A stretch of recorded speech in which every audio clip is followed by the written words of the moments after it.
Hey, folks, welcome back to the Nothing to Do with You podcast with me, your host, Clodagh.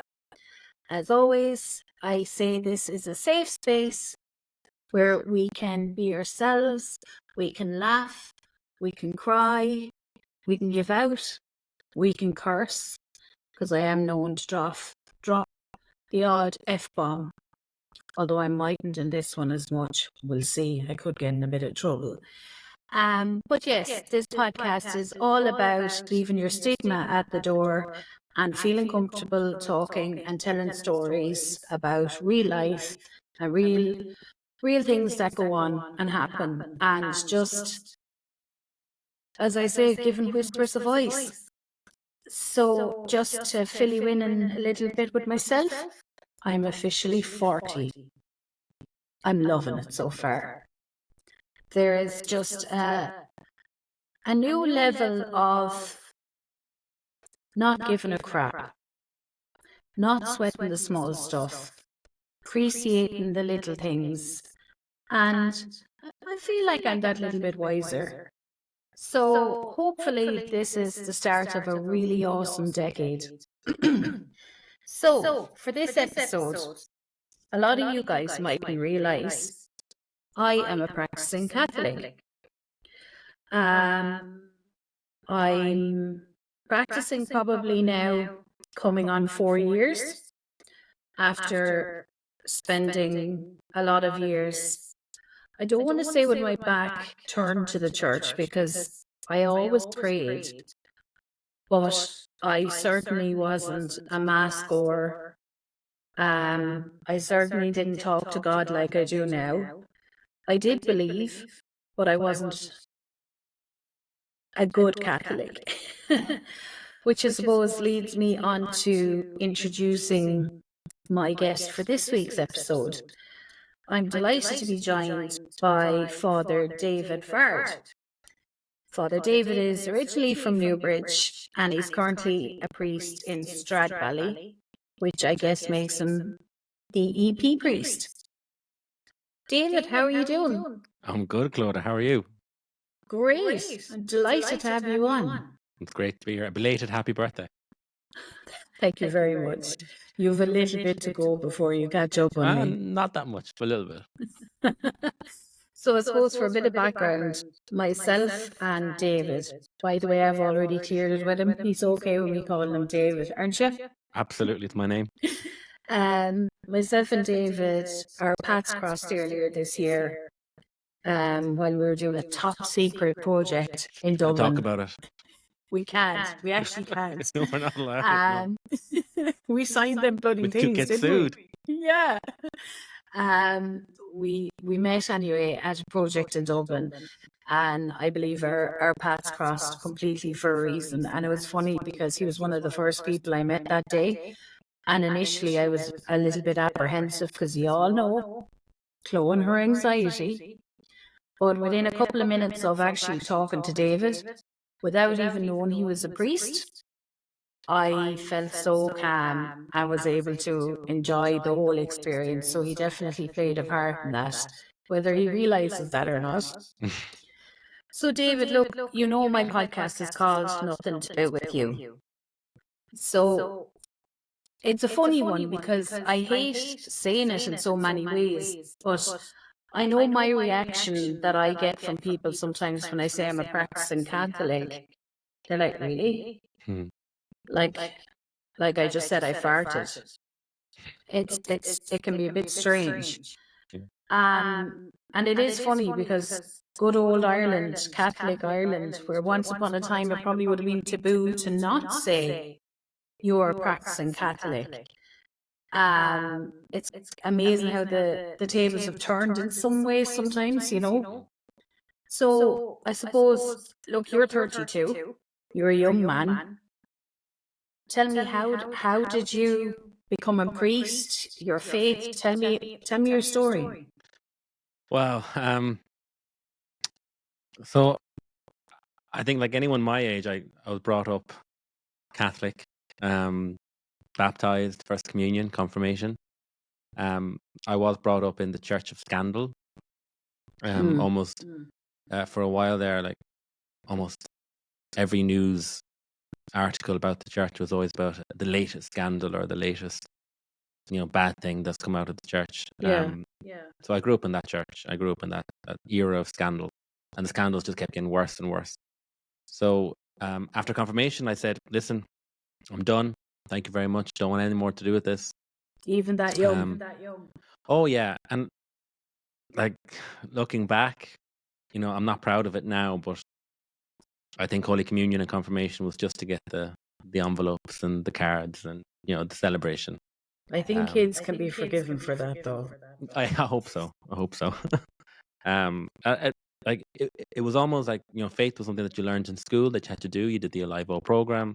You learned the songs. The songs were great, and you went down to the church every now and then. The priest came into the classroom, but it was nothing. There was nothing personal to me about it. Nothing that I wanted to explore more. And it was never talked about at home either. My mother would have loved us, I think, to have gone to mass, and the few times, that she attempted to bring us to mass, I think it was just too much for her. We would have gone at Christmas and stuff like that. My sisters would have sang in the choir. Again, I don't think any big faith thing for them. They just like to sing. And so we went to Christmas, but my mother would have to bribe me to go at Christmas. I'll give you an early Christmas present if you come. Go away. Yeah. So then I left the church. I was one of those teenagers that, called all the priests bad names and said that church is, oh God, it's dreadful, awful. I want nothing to do with it. But then I went and I did transition year, and I was an exceptionally shy teenager, like crippling shy teenager. And I remember transition year was going to be a big thing for me because we did a lot of, we would have made little movies every week. We had to do a lot of things that were out there for me. Extracurricular, yeah. A lot of extracurricular. So the basics of me hiding in the Irish class was all gone. I never wanted to stick my head above the parapet. But so I think second week in transition year, things were not going well for me. And the year head came to me and said, David, and he's a very direct man. And he said, David, it's like this. If you don't apply yourself, if you don't get involved in this, we're kicking you out.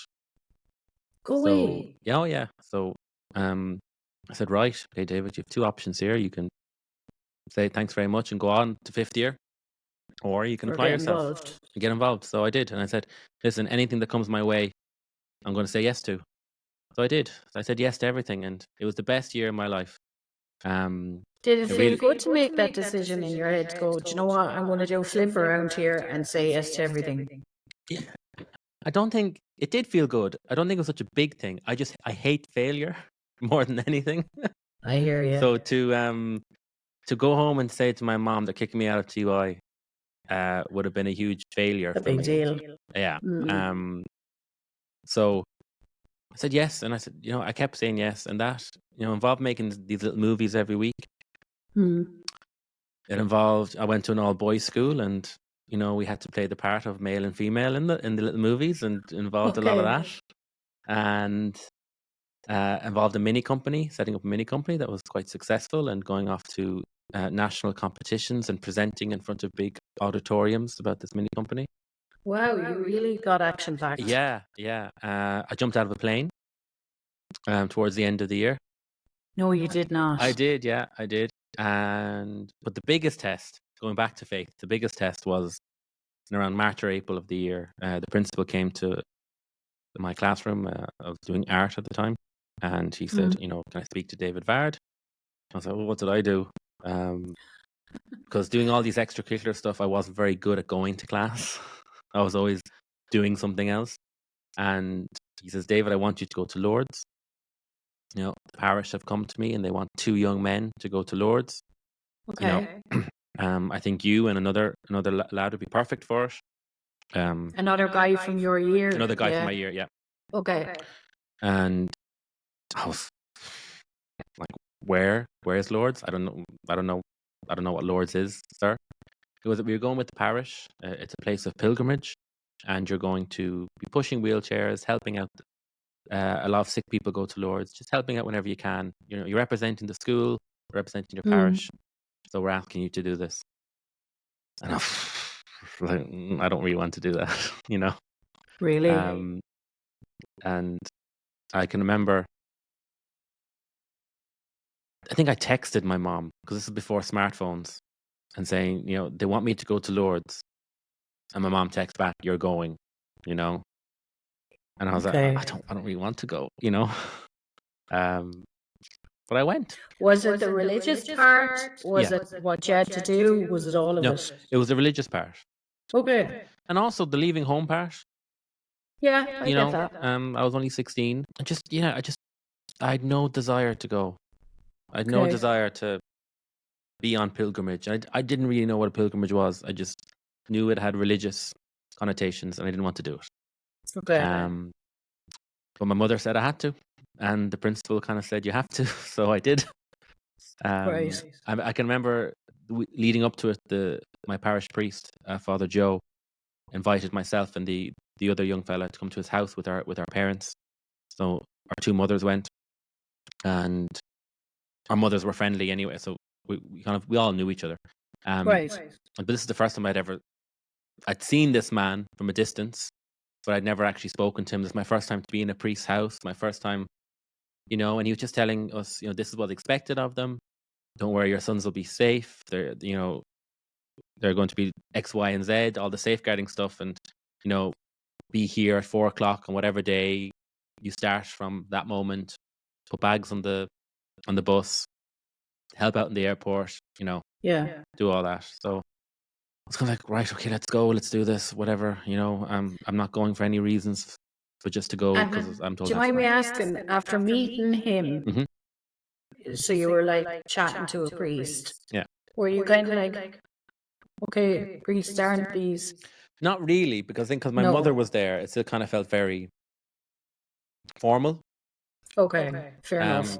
But when I got talking to him in Lourdes, sitting outside the hotel, you'd be sitting down having a Coke or having, I don't think I drank coffee at the time, whatever.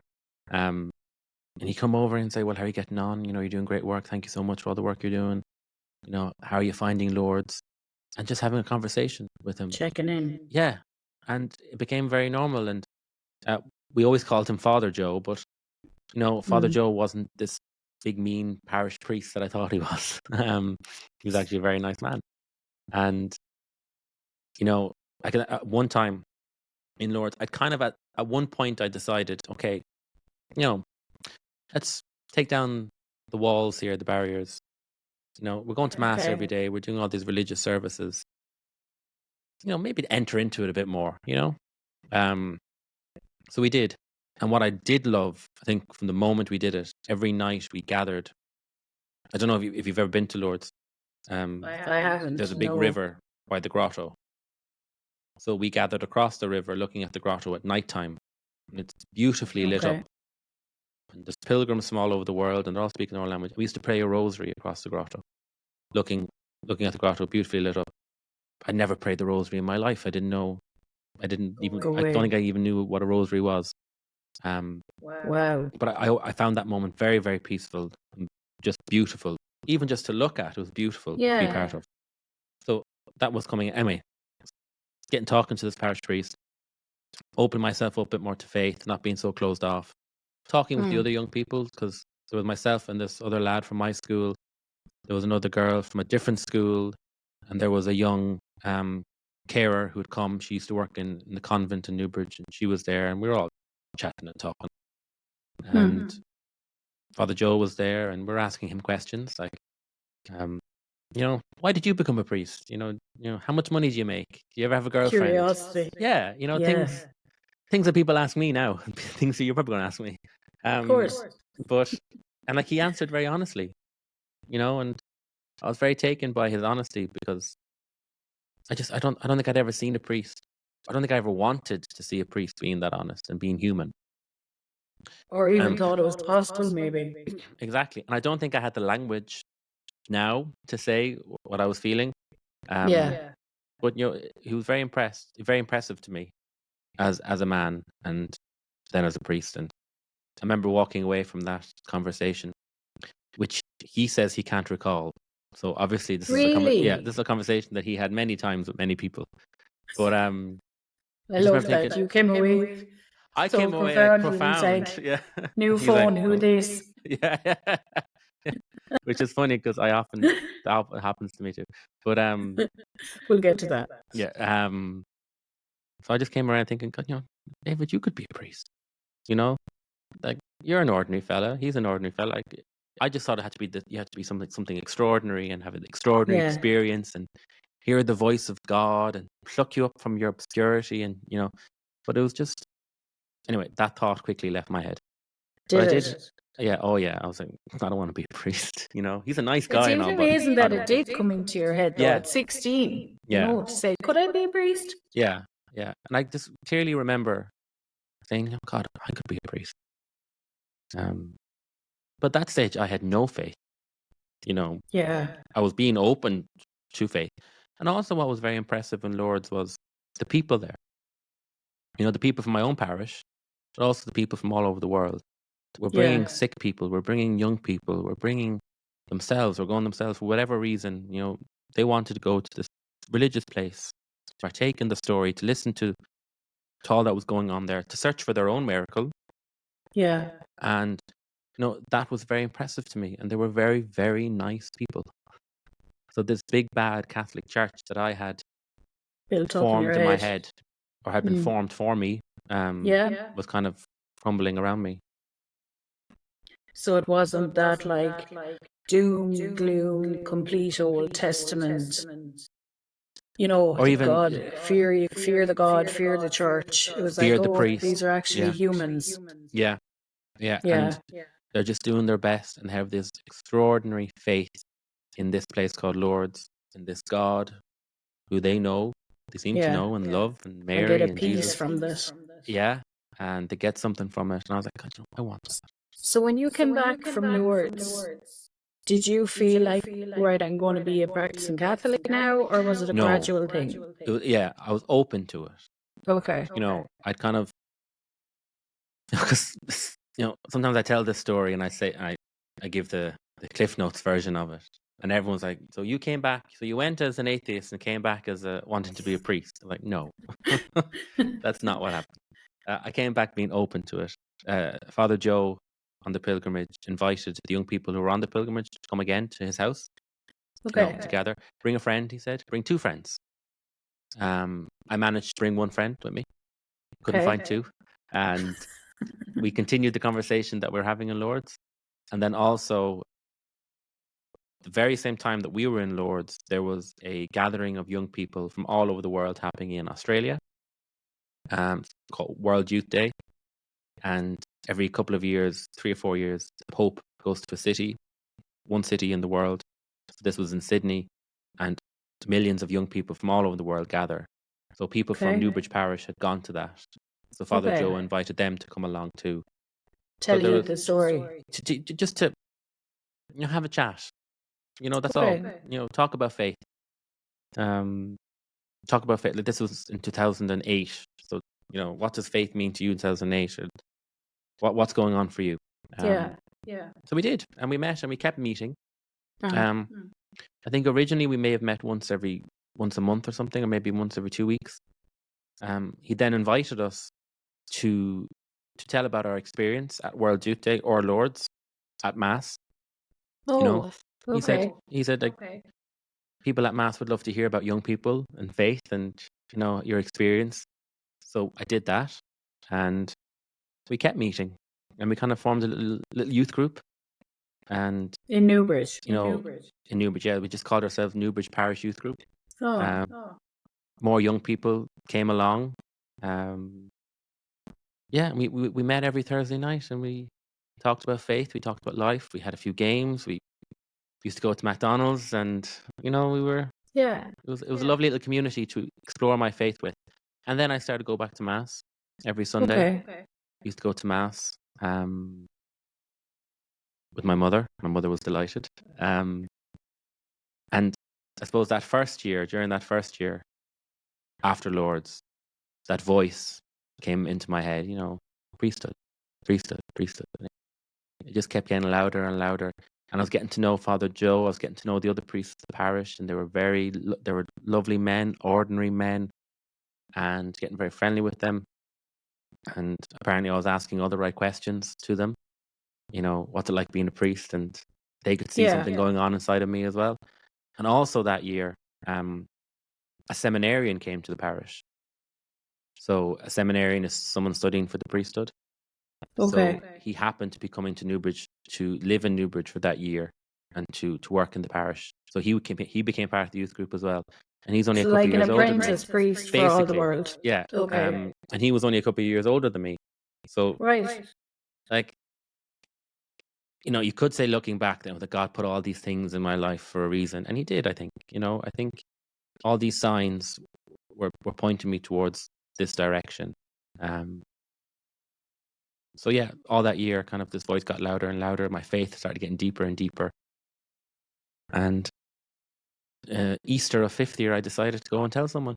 So I went to the local priest, not Father Joe, one of the younger priests, who happened to be the vocations director of the diocese. Okay. So his job was to recruit and to promote. And I told him, and he said, yeah, we could see it in you. We kind of thought this might be the case, and he was delighted. I thought he was going to say, go away from me. You can't do this. You're being stupid. I don't know, because I just so new, back to the faith, so new, Yeah. young as well, but he didn't. And so you're what, 17 in 5th year? 17, yeah. And you're saying, right, I think this is what I'm going to do. Yeah. So I suppose a couple of questions. Your peers, your friendship groups, did they know you had a faith? Did they know you were a practicing Catholic? Oh yeah. So I had friends in the youth group saying that. Yeah, no, I had friends in the youth group, and we were all on that faith buzz. Okay. And then I had friends who weren't in the youth group who were very respectful. I had one friend who was I love to hear that. One friend born again Christian. So we were kind of joking, you come to my mass, I'll go to your service, and we'll try to, convert each other. But yeah, very respectful. They had no problem. David goes to mass on Sunday. So you weren't getting any negative, no. Brilliant. I suppose every now and then there might be the joke, and they might say, sorry, Vard.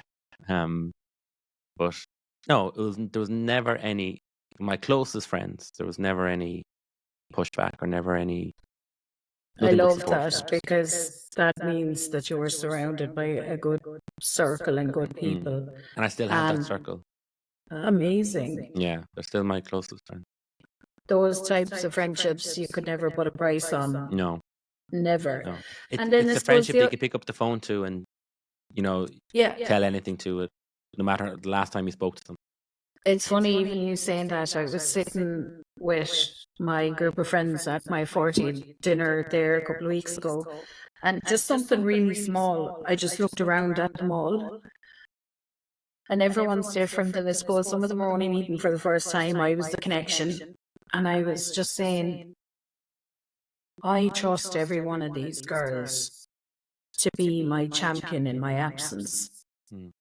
And that is something I've found, particularly in the last couple of years, is very important to me.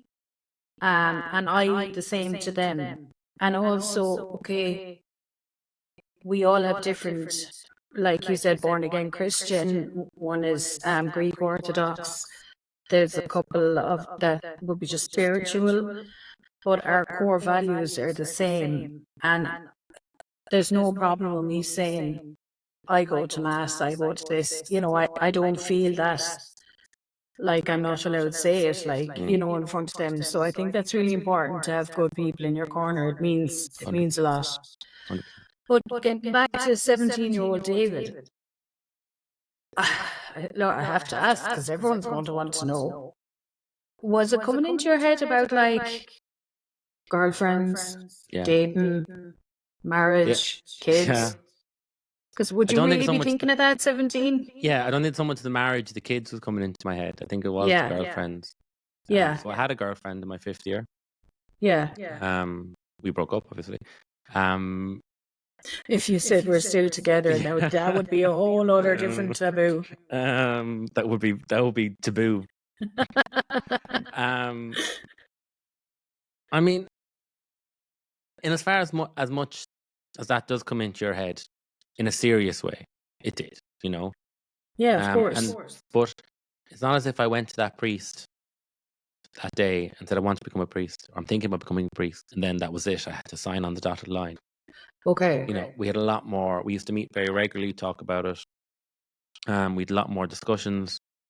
And he asked me too. He was saying, David, you know, if you're doing this, even as you're training, you know, there's no girlfriends.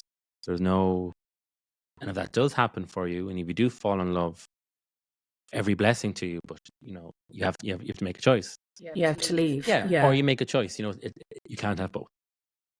Yeah. But the desire in my heart, and I do describe it as falling in love. You know, falling in love with faith, falling in love with this idea of priesthood. Not instantly, but gradually. And that desire was so strong that I think it overcame the other. The type of having a relationship with somebody else. Yeah. And another person. I was told very early on, like, there's going to be years of training, years of saying that you know, you can leave and that you don't want to do this anymore. So it wasn't like you was going to be, oh, you train for 6 months and bang, that's it. Yeah, no. It's a long process. Yeah, like it took me 7 years. Yeah. But 6 years before you make any promises. So Okay. so I always knew that, and I always knew I had the opportunity to leave, or to even, I think 2 weeks before I was due to go to seminary, I pulled out. I said, listen, I'm like, oh, you know what?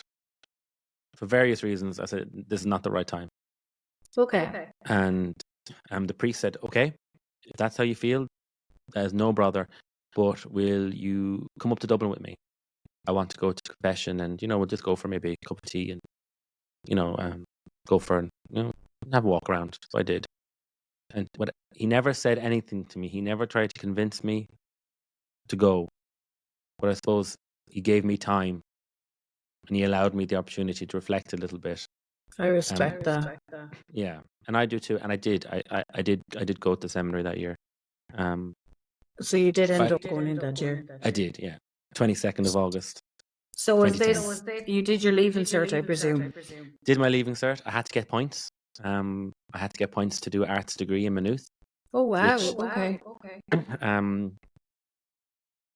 Which wasn't easy enough because 16-year-old David, who didn't want to become a priest, had already selected his subjects for 5th year. Oh, okay. And to go to an NUI, you need an international language, a European language. Oh. And 16-year-old David didn't want to go to an NUI. He wanted to go to Trinity and study history. And so in the middle of my 6th year, I had to take up French. Yes, just so I can get to NUI. Go away. Yeah. So my French is not good. I was like, do you want to continue this in French? No. all I had to do was pass Okay. French. Just to say that I had the international language. So I Right. did. But yeah, I got the points. But like the week I entered, I had my DEBs on a Monday, I had my leaving cert results on a Wednesday, and I went to seminary on Sunday. Wow. Yeah. So straight in. Straight in, 22nd of August. You know, I was so naive going in, but I think that's the best. I think it's best I was so naive. I arrived up in ripped jeans, Converse, and a hoodie. And I can remember. I love that. Yeah. But, you know, that was me. That's what I wore. You know? Yeah. I always had Converse. Rocked up. And I just remember the priest in the entrance. They're like, please don't be him. And I was like, hi, I'm David Vard. And they're like, oh, it is him. I think they were hoping I was like, you know, the brother of someone. Looking for directions. And then like others were arriving in full suits. Oh, really? Yeah. Oh, yeah, full suits and tie. And I was like, oh, God, I don't even have a suit. I had a suit from the Debs. You know, I bought a suit. I was like, and cords. I remember one fellow wearing cords. I was like, oh, cords. I can't wear cords. And or like just. But I love that. I love that you showed up authentically you. Yeah. I didn't know any other And was versions. there many of you gone, like, 15, okay. 14, yeah, 15, I think. 14, sorry, there was And 14. There was 14. that was 14 Mhm. guys going in Yeah. to study to become priests. Yeah, I was the youngest, and Were there you? was I was 18. There was 3 others at 21. Okay. Fella in his 30s, a couple of fellas in their 20s, 30s, 40s, 50s, and one fella who was 64. What? Yeah. Wow. All very different. North, south, east, west. Some lads I couldn't understand. That day was very emotional. I was leaving home. Yeah. We didn't really know what was going to go, like what was happening. I remember going up to see my bedroom for the first time and looking at this big, huge, enormous window. And I turned around, and my mother had already made my bed. She just wanted to keep busy, and just Oh, settling in and working things out and saying goodbye then. And was it hard for your mum? oh yeah, Probably bittersweet. yeah. I mean, she bawled. Yeah. Irish mammies. Yeah, and again, we didn't know. We didn't know really. I think everyone in my family was naive at the time. And I just went upstairs afterwards saying goodbye to my mother, and I didn't know that we were meant to gather for night prayer. I didn't know what night prayer was. Okay. I didn't know there was a whole social evening planned for us. I went to bed. No and one then- came and found you. Well, later that morning, someone came up to me. One of the second years was there. They were welcoming the first years. He Yeah. said, again, he had a real thick Northern Ireland accent, and I think I got a couple of words. He said, you went missing last night and we couldn't find you. Oh, I went to bed. And he goes, oh yeah, we know the priest in charge of you went up to your bedroom, and because we thought you'd Just run to away. double check you weren't Yeah, escaping on the first night. Yeah, we thought they full on thought I'd run away. Go away. Yeah. So that was. Well, I anyway, suppose, yeah, if there was going to be a night to do it, it'd be night one, Yeah. wouldn't it? Yeah. But you know what? From the moment I went in, I always felt very, very comfortable there.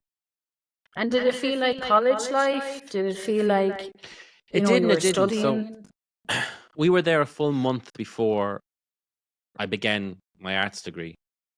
Oh, So, okay. And even it was funny because Freshers Week, the week that all the freshers, and they come up and they start joining, and they have a bit of a laugh, and I was on retreat for that week, so I couldn't enjoy any of that. But then when I went over, so I did all my study over in the North Campus with all the other lay students. No one knew. I was just one student in history. I did history and philosophy and sociology. Wow. And there could be up to 300-400 pupils in a history class. Okay. So they didn't know. I had friends from Newbridge who went to Maynooth, because of course, yeah. yeah, it's not so far away. So it was great to see them and to connect with them. So yeah, like nobody knew over in the North Campus. And then I come back to the South Campus where I lived, and I prayed and I ate and I had my seminary Did your friends, thing. and we had seminary classes, and I had a few things to do there, but it was kind of Yeah. it was unusual. It was. So you were kind of getting the best of both worlds in a strange way. Yeah. I didn't have the typical, I couldn't do rag week. I couldn't go out to the parties. I was going to ask, had you any freedom to do things like that? Like, could you go down to the pub? We could, but we had curfews. Okay. So you and the gates would lock, so we have to be back. You didn't want to be on the wrong side of that gate. Yeah, and if the security had to come open the gate, we had to sign in our name, and yeah, there's a story there, but I'm not going to tell it. Yeah, you're talking like a lad who had to sign in. In my second year, I did, and I thought it was very funny to sign a name, and I was not funny. Anyway, Will you tell me when we're finished recording? Yeah, I got in a lot of trouble. Yeah, tell me after. Yeah, it's too taboo. Nothing too taboo for me. So this was David's college life for how many years? 7. So this was seminary. This was studying. Yeah, so I did 3 years the arts degree, graduated, went back then and did a theology degree. Bachelor of Divinity, it's called, which takes 3 years. That sounds nice. Yeah, I have a Bachelor of Divinity. Yeah. Oh my God, I like that. Yeah, it's on my wall over there. There's instant peace with that. Yeah, a lot of hard work to get it. Yeah, I'd imagine so. But during Like you had to put the head down, like for this. Yeah. Yeah. Like, and there's no guarantees because, like, oh sure, the church is crying out for priests. So of course they're going to pass you. Of course they're going to. No. You had to Yeah. work hard, and you had to a lot of essays, a lot of exams, a lot of writing, and then you had, on top of all your studies, you might have had to do seminary studies, a lot of self-reflection, a lot of writing. Wow. You had to meet with a spiritual director once a month. After a while, you had to meet with a human growth counselor once a week. Then you had to meet with your own formation director as well to discuss all that's going on for you. So there was a lot of care, like a lot of care, support. Yeah, a lot of support. And checking in and how you're doing and how you're feeling with your progression in it. Yeah, and sometimes you almost felt like, okay, if you just left me alone for a few minutes, I could get on with it. Too much. But looking back, it sets you up for your life as a priest as best as you can, because I don't think there's anything could quite prepare you really for being a priest. So during my Bachelor of Divinity, you took a year out from it. So after your first year of that, you take a year out. And you what do does a year out mean? So you do, instead of doing your study for your degree, you do a study for a higher diploma in pastoral theology. Okay. So that's 2 days a week in Maynooth, and the rest of the time in a parish. Oh, so remember that seminarian came to Newbridge? Yeah, the apprentice. He was doing that year, so I did that year then. Where did you go? So I went to Grey Cullen in Carlow, is it? No, Laois. Oops. It's right on the border. It's right on the border, but Grey Cullen is in Laois. Okay, and what? So 2 days studying, and then the other days you were actually living in Grey Cullen. Yeah, I was living in a parish, working in a parish, being an apprentice priest, kind of going around with the parish priest, who happened to be the priest who confirmed me. He was in Newbridge when I was a child. Yeah. Stop. Yeah, and he had no recollection of me, and I said, I don't blame you. And so that we did that for 6 months, September to Easter, and then we spent 12 weeks in a hospital. So we had to do intense training in a hospital for 12 weeks and I was down in Cork. When you say in a hospital, what do you mean now? You were so kind of like an apprentice chaplain. Yeah. Okay. Yeah. So you would have seen people dying and very sick, I presume. Yeah. Oh gosh. I was even in surgeries. I had the great blessing of being at a birth, which was really, really special. And I got a lot of good experience down there. But also in the hospital, we did a thing called CP, which is clinical pastoral education. So we had time on the wards. Then we also did a lot of time self-reflecting, writing, reading, almost. But we had to do CP to get our higher diploma as well. So that was a very intense year, very, very intense year. It sounds it. I don't know why, but I'll be honest. In my head, going into the priesthood to study for the 6-7 years, you're just studying away in Maynooth. Like out in a parish that you'd never been before, like you said, an apprenticeship, going to a hospital, seeing probably some tough times as well as lovely times. Like that's a lot of mental and physical and what will I say? There's a lot of processing and pressure. Yeah. And you were young. Yeah, in the hospital I was 22. 22, 23, yeah. I think sometimes people forget the roles that, now I'm probably jumping ahead a bit, but I think people sometimes forget the roles that priests play in society, that you're not just at the podium on a Sunday and a Saturday. there's a lot there. But look, we'll come back to that. Yes. I want to get to David getting ordained and all of that. So before you're ordained a priest, you're ordained a deacon. So a deacon, there's two types of deacon. You can be a transitional deacon, which is what I was. I was going to be a priest, or you can be a permanent deacon. So a deacon who doesn't become a priest is always a deacon, and they can be married. And yeah, so we have permanent deacons now in my diocese and a lot of dioceses around Ireland. Married men who can assist at the altar, can baptize babies. I was just going to ask. Yeah, baptize babies, and they can do weddings. They can't say mass. They can't hear confession. They can't do last rites. But they can't say mass. No, they can't. They can assist. They can assist at the altar, like at the altar. Yeah. They can read the gospel. And what did you say? They can't. They can't do confession, and they can't do last rites. But they can baptize and they can marry. Wow. Yeah. So I was a deacon for a year, and that's when we make our promises of celibacy and of obedience, which is our two big promises. Right. So we do that at diaconate. So then my last year in Maynooth was as a deacon. So I was in Maynooth Monday to Friday, and then in a parish at the weekend. The same parish every weekend? Yeah, I was in Naas the weekend. Oh, cool. Yeah, which is great. So you were kind of close. Yeah. Yeah, because Newbridge and Maynooth, there's not much. There's only 40 minutes max between the two, and then Naas was kind of halfway in between anyway. So it was great. Had you this vision of being sent off? You know, where you mightn't see your family for months on end or things like that? No, because I always knew I was going for my diocese, and my diocese was Kildare and Loughlin. So I always knew that I was going to be based near enough to home, you know. Did you get comfort from that? Did that? Yeah, and like especially like when I learned how to drive, I could get up and go myself, and that took a lot of pressure off as well. Of course, yeah. But yeah, so that 12 was my last months year. a deacon. 12 months a deacon. And then on the 25th of June, 2017, I was ordained a priest. Wow. How did that day feel? A blur, you know, a real blur. I remember because I was the last to be ordained of like my class.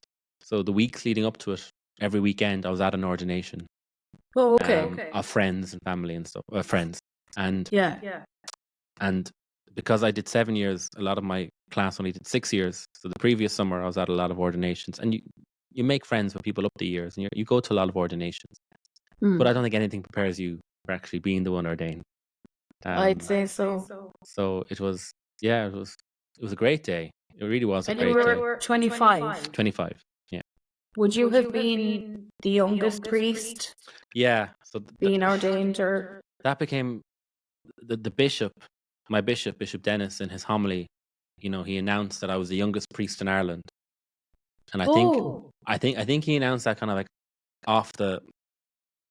You know, no one was meant to focus on it, but a lot of people did. Yeah. A lot of media picked up on it for some reason, and yeah, that was my title, the youngest priest in Ireland, and for a long time. Did people, or was media approaching you then? And yeah, I had a lot of offers. Was it something I did some that of wasn't for you? Or? I did some of it. Like I did a lot of the radio stuff. I did. Yeah. I turned down all the TV stuff. I wasn't ready to do that. I mean, it was you were. I was brand new. Right, I'm a priest. I was brand new, you know. Let me get settled here, folks. Yeah. Slow the roll. And did you know where you were going? Yes, I was told. I was told where I was going. It was funny because the bishop texted me my last week in Maynooth and says, "David, can I meet you on the 30th of May, which is going to be a Monday?" And I was leaving Maynooth on that Sunday. Right. So I text back, "Bishop, I'm leaving Maynooth on Sunday. I won't be back on Monday." You know, I was done after 7 years. So he was like, "Oh, okay." So he arranged to meet me back in Carlow, where he lives, on the Wednesday, and I was told, "Yeah, you're going to Portlaoise. Best of luck." Really delighted. Yeah, I was. I'd been in Portlaoise for 2 weeks as a student one summer, so I knew a little bit about the place. Okay. Not that far from home either, so it was grand. Exactly. But a big town. Big town. I kind of didn't realize just how big it was, and which was good for me because I'm from a big town. I like being in a big town. Yeah. And then because you're the newbie, and are you're under priests, I presume you're Yeah, so in Portlaoise when I first arrived, there was the Monsignor, who was the parish priest. There was another curate, Father Paddy, who happened to be my school chaplain as well when I was in secondary school. all the connections. Yeah. Did he remember you at least? No. And then there was 2 older men who were kind of semi-retired, but they were fantastic as well. So I was someone once called me the junior B priest, Love that. Yeah, kind of, is there, turns up if you really want him, but don't be asking him for much. He's only new. He's not very good. Yeah, because you don't want massive pressure on you when you're finding yourself and finding right what kind of priest am I going to be? Yeah. What way am I going with this? Even doing my first weddings, my first baptisms, and trying to do everything right, and also inject a little bit of my personality without being about me, and it was all a huge learning curve. It's like going to any new job, starting a new job. You're trying to find your feet, 100%. And adapting to situations, and also, I was living on my own for the first time and having to cook and do all that for myself. And actually, I was going to ask you that. You obviously you weren't all living in the same? No. So in my diocese, it's very rare to live with another priest. Oh, so okay. I had a little house. It was lovely, little dormer bungalow. Very happy go with away. it. And I was living on my own. How did you find that? Do you know what? I loved it. Yeah. I think after 7 years of living with 80 other men and having to share bathrooms, it was time to have. I was ready to go. Yeah. Yeah. And PlayStations, TV. I have one now. Do you need that crack? Yeah. I have one now. Amazing. Yeah. Sure. So how many years did you spend in Portlaoise? I was 6 years in Portlaoise. Okay. So last summer I moved, and I am just shy of 2 weeks out the road. Yeah. Exactly, only out the road in Stradbally. So smaller town, but I'm not the parish priest. I'm administrator of Stradbally, which is basically the same thing. It's a canonical difference. So is it like your second in command? No, I am number 1 in command. Yeah. I just don't have the title as parish priest. I have the title of administrator. Titles are overrated anyway. Because I like what you said. Like, they've labelled me the PP of EP. The PP of EP. The PP of EP. See, the EP priest. Yeah, exactly. Are you going to EP, by the way? And I'm actually singing at EP this year. Of course you are. Yeah. Sure, why not? No, I joined a male choir. Deadly. Part of my parish is Timahoe, and Timahoe have started a Timahoe male choir, and I joined it. I was at their very first meeting. And very good. A bunch of lads. We meet every Monday in a pub. We sing a few songs, and we've been asked to sing in EP. So. And come here. That's another thing. Like you go out to the pub. Yeah. You meet up with your friends. Yeah. You do all the normal things that people do. You're a human being. Yeah. 100%. And I love. It's a real bee in my bonnet when people don't allow a priest to be normal, or they don't believe a priest can be a normal person. They just see the priest like I did. Before I ever spoke to Father Joe, I thought he was a real holy Joe, and I thought he's untouchable, and I thought you can't go near him, and he's not allowed to be normal. And I think that's something that Ireland was guilty of for many years. Like priests were on pedestals, that they were untouchable. Yeah. And look, I'm not going to get into the history of the church and its failings, because we can't change the past. No. All we can do, as much as we want to. And, there was hurts, there was letdowns, but as you said to me when you and I talked about this, you know, they're human. And there's some bad people out there in positions of power or positions, of, like we Authority saw and yeah. authority, we saw it in education, we've seen it in the legal system, we saw it in the church. Yes, did the church should make mistakes? Yes.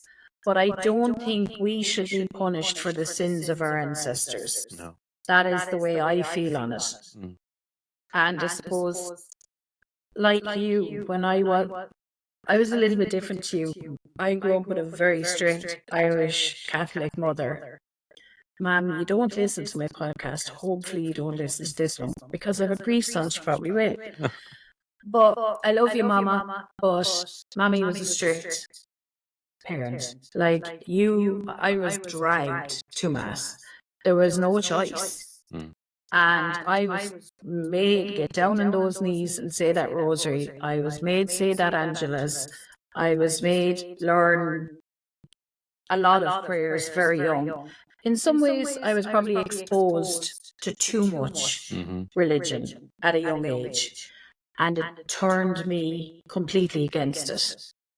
I was like, all these rules and the rigidness of it. And, so, but then, Mama, this is where now you're going to like me again. And you know this story, David, and I'm not going to make much of this about me, but 6 years ago, my mum found a lump and told nobody and fecked off to Medjugorje, which I think was at the time her 10th trip to there at that stage, with the firstborn, the favourite kid, my sister Susan.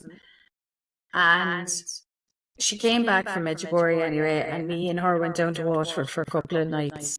And on the last night, she told me she found a lump. And I said, well, look, Mum, you need to get this checked out. And lo and behold, anyway, she had breast cancer. And I was like, Mum, when did you find this lump? And she goes, before I went to Medjugorje. And I was like, what? You went and you had a holiday, you enjoyed a holiday, complete opposite of me. And she said, yeah, she said, I just brought the lump over to Our Lady. And I just gave it to her and I said, look after me. And, she went through the operation. She had radiotherapy.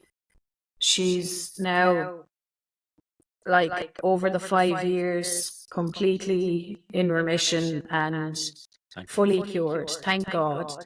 And watching her was a turning point in my faith, because she was so bloody positive and tunnel vision and giving this to God.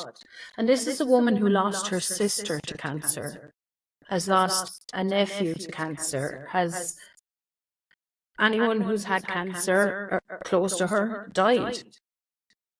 And it was the year before I was to get married. And I was like, my God, I won't have her. But she just was like, no, God has me. Our Lady has it. I took it to Medjugorje. We're fine. And I was like, do you know what? There's something in that. It's attractive, that peace. It flipping is attractive. And it got more and more attractive. COVID came. And I was like, yeah, we'll be okay. And I just found myself turning to God more and more and more, talking to Him more. I never thought you could talk to God. Talk to Jesus. Just like, Jesus, I'm having a really tough day today. Whatever, X, Y, and Z. Right, come on, or Jesus, I'm being tested today, you're... And I was like, I'm talking to Him as if He's my friend, my pal, and, trying to just help me through things. And then I found I was thanking Him for things. And now it's a part of my life. I get up every morning, I say my prayers, I say the Divine Mercy on the way into work, I say my rosary at night. And if I don't get to church on a Sunday, I will watch it online. I would feel a part of me is missing if I didn't pray every day. And isn't it amazing that you didn't know you could talk to Jesus? No, Like, and you were brought up in a Catholic household. 100% did 'Cause I not think, know. yeah, that's prayer. Prayer is talking to Jesus, talking to God.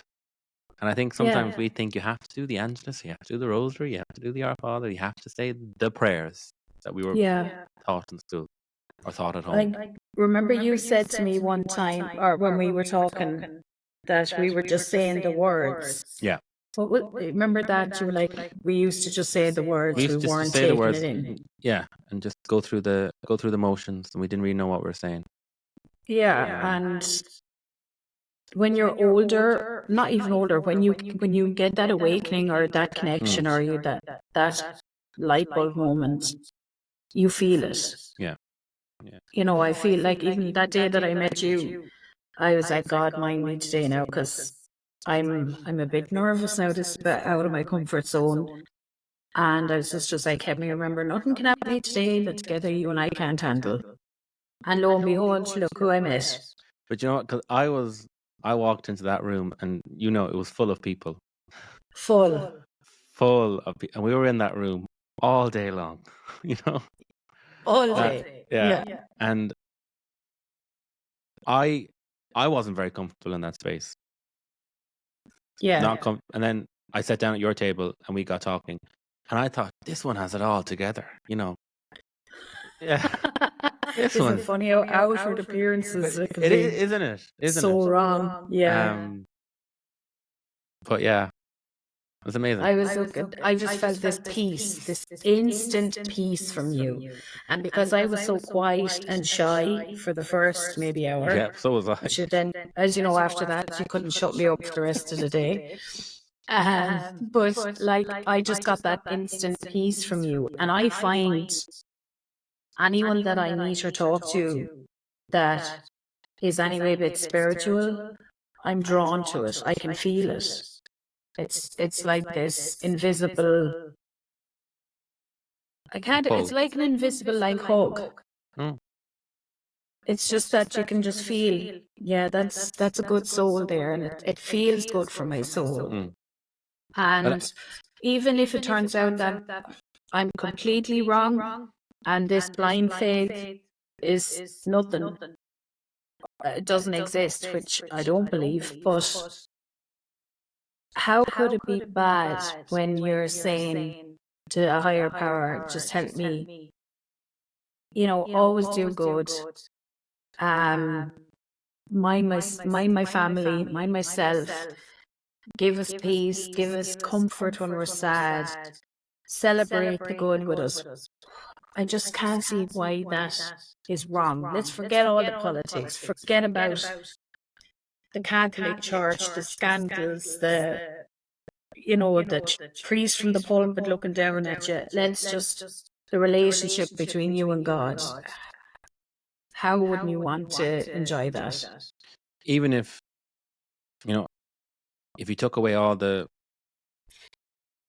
canon law and the catechism and the do's and the don'ts and what we believe, what we don't believe, boil it down. I am loved by God. God has chosen me to be loved, to be his child, to be his beloved son and daughter. He has called me into a loving relationship with him. From that loving relationship, he wants me to go out and to practice love and to preach love and to be love in the world. Because he has no hands, no feet but ours. I love that. I just think, yeah, and then we get into the nitty gritty. Then we can, but if we start from there, or even if you're sitting, I said this last weekend in Stratford, if you're sitting there, you don't know why you're here. You don't know what has brought you to church today. You don't know what's going on. You're here because it's an anniversary or because your wife or your husband or whoever has brought you along, your mother or father. You don't know why you're here. If you leave this church today knowing that God loves you, you Clodagh, God loves you. That's great. That's the only place to start. And then let's get into the conversation. So simple. But it's so simple, but it's extraordinary. Because it does take a leap of faith to believe in a God, like, because we can't see him, we can't touch him, we can't hold him, we can't. And it's blind faith. Yeah, it is blind faith. And he said that, and Thomas, poor Thomas, he doubted, and forever he doubted that one time, and forever he's called doubting Thomas.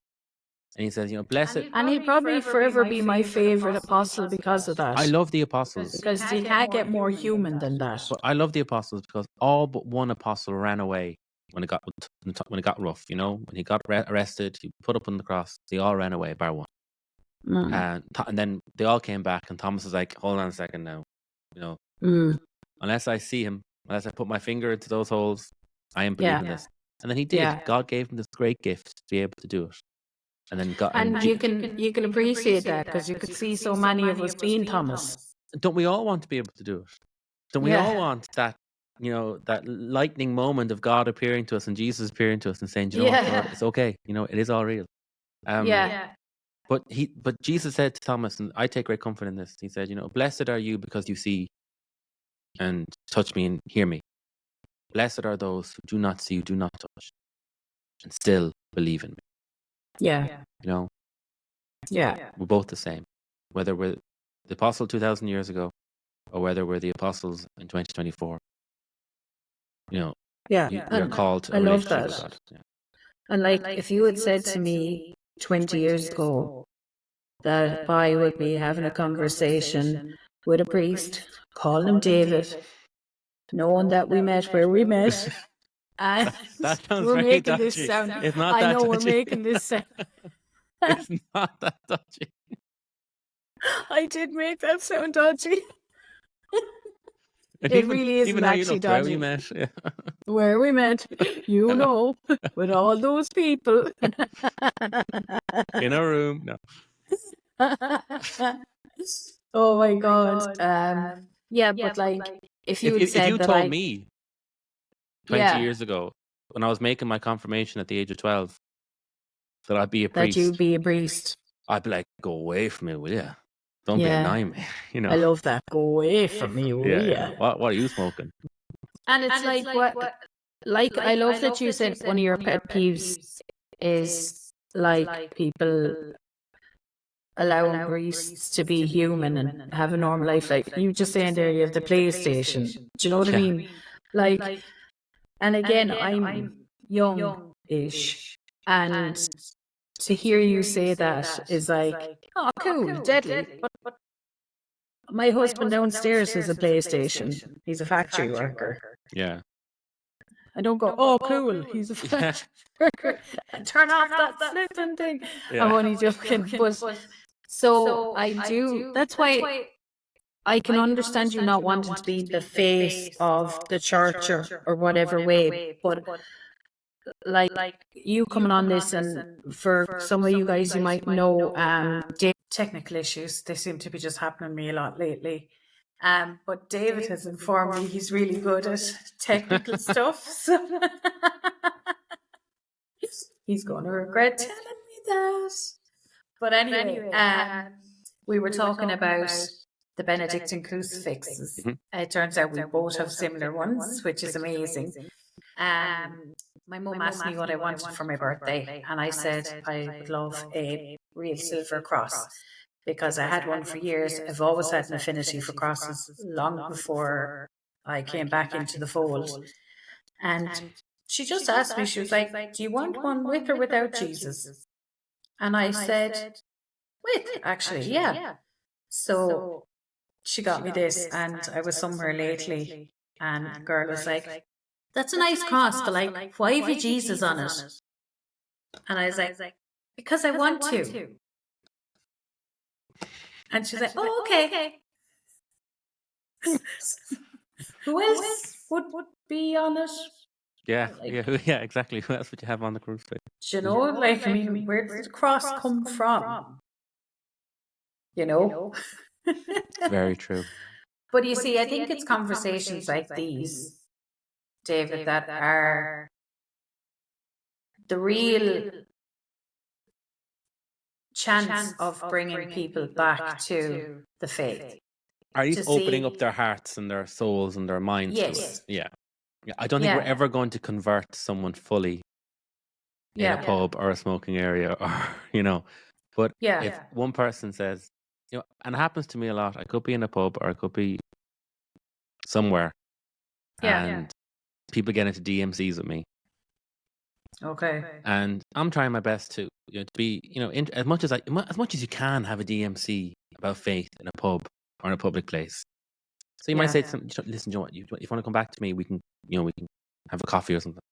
yeah, But yeah, I think if you're just nice if you're a person of faith, and if you're not nice, you know, that's a lot of damage you're doing. But if you're nice and open, like you said, you know, why wouldn't I have Jesus on my cross?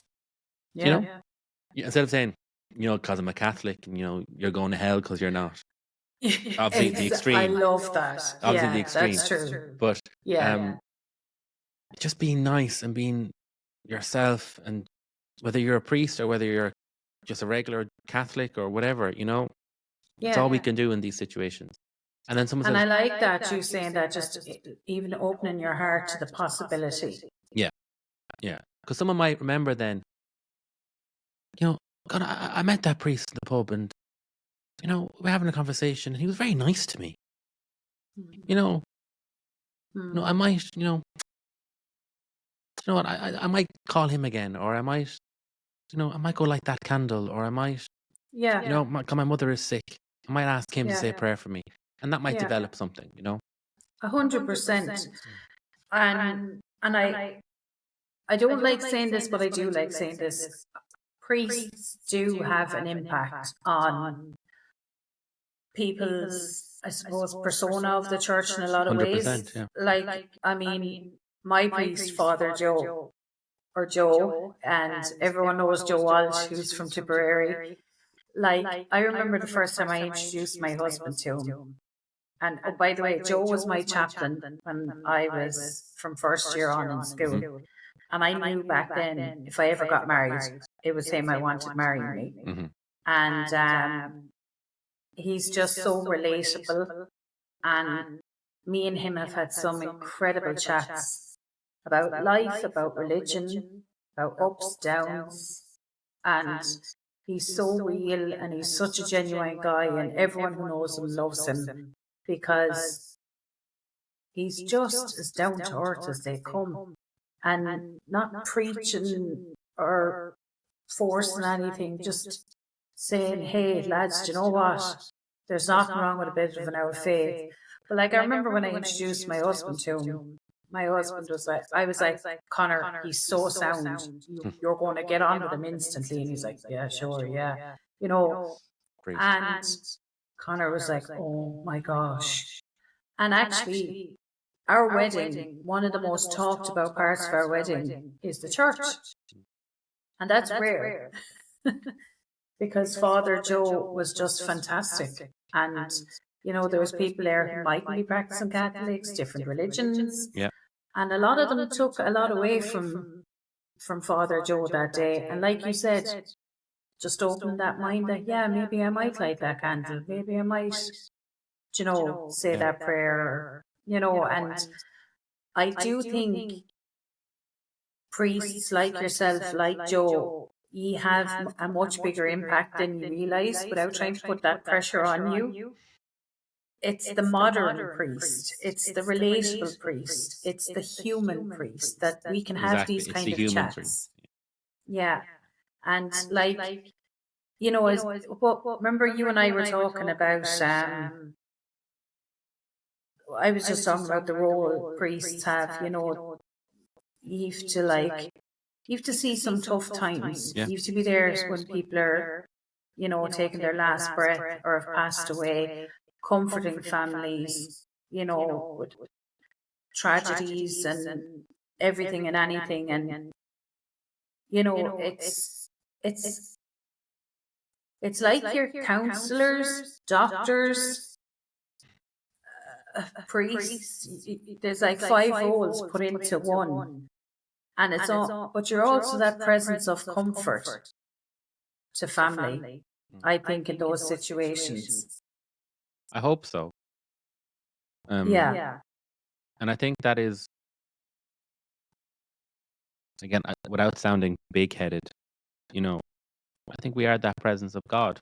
That we do represent that other, and that's good and bad, because some people who may be going through a bereavement or maybe having a difficult time might be very angry with God, and then get angry with us. Fair enough.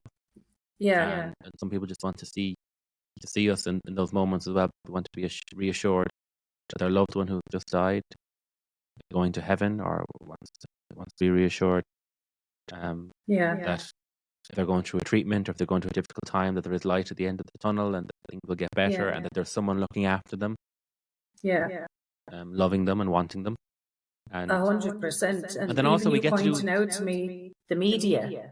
Yeah, like Say what you said to me. I think it's very Irish, but if something tragic happens in a town or a village in Ireland, they always go to the parish priest for the comment.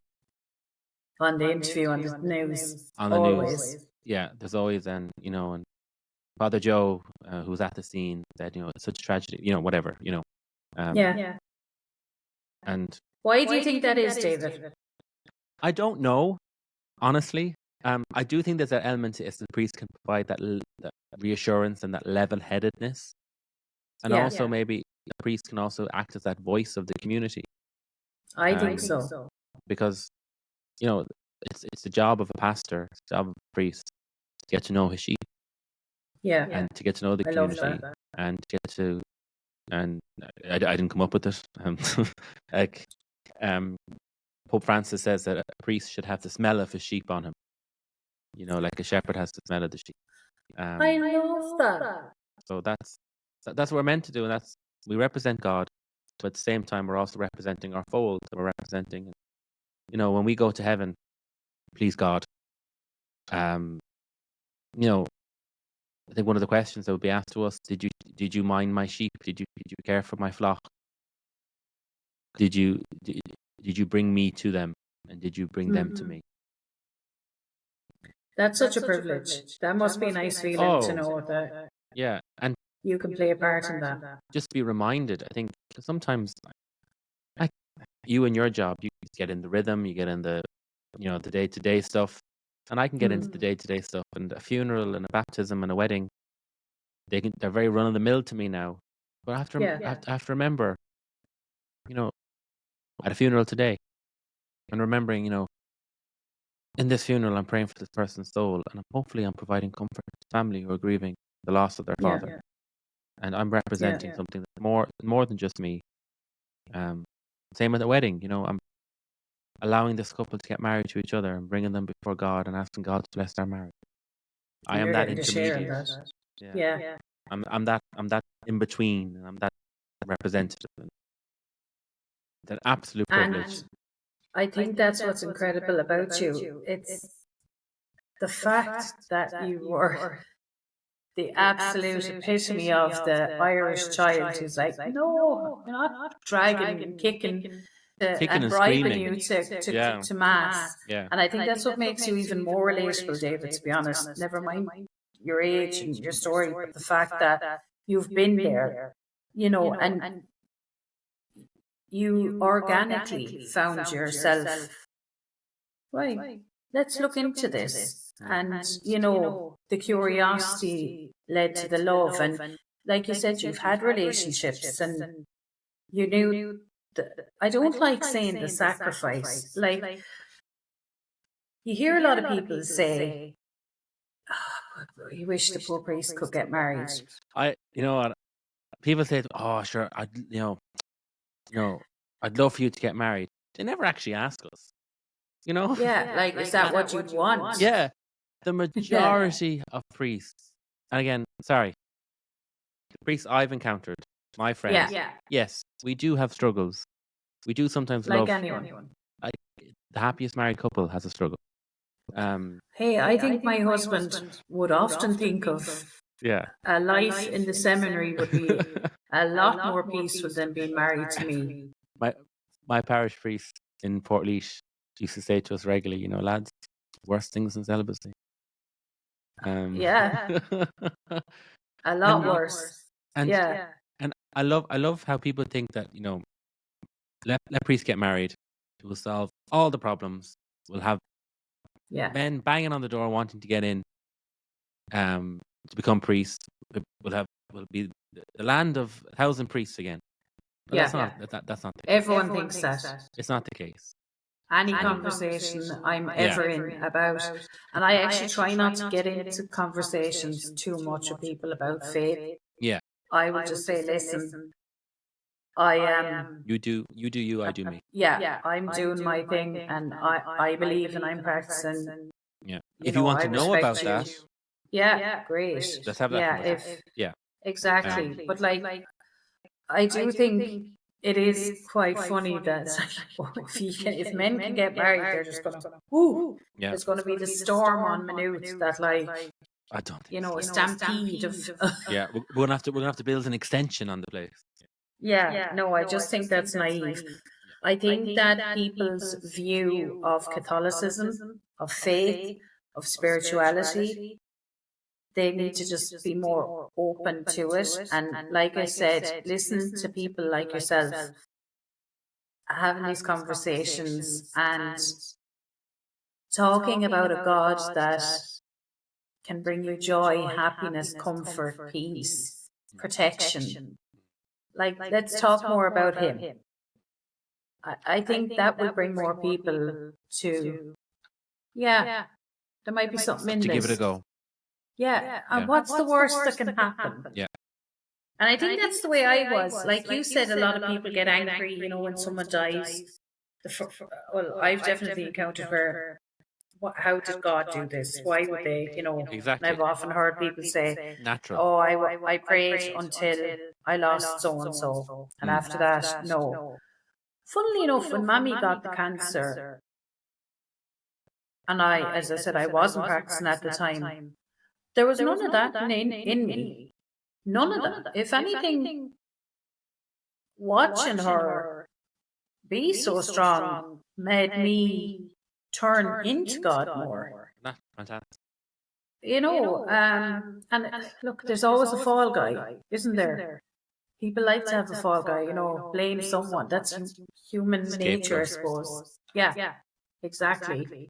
So, and I like to think that God being in my life, and I suppose my faith is probably very strong with Jesus. I feel very close to Jesus. I feel like He's my pal. He's got me.